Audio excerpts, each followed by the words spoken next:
Ребалансот на буџетот е пред финална фаза, соопшти министерката за финансии Гордана Димитриевска-Кочовска.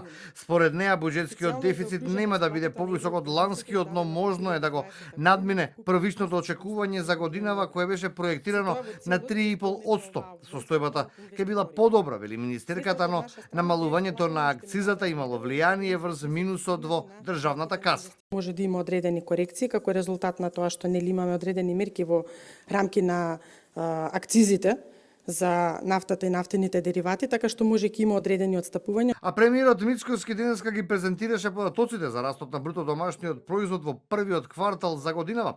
Економијата пораснала за 3,1% благодарение на активноста на градежниот сектор, но и на јавната потрошувачка. Негативни се податоците за преработувачката индустрија, има сериозен раст на увозот во државата. Податоците на Евростат вела дека земјава испорачала четврти резултат според растот на бруто домашниот производ, а Мицкоски вели подобри од нас се само Малта, Полска и Србија.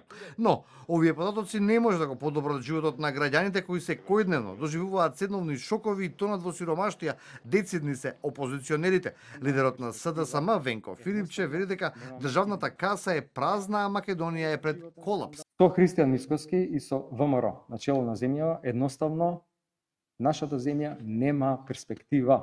Едноставно немаме иднина. Немаме подобар животен стандард, едноставно ќе не контролира една организирана криминална група, ќе се организира околу партизираните тендери. Ребалансот на буџетот е закажан за следната недела.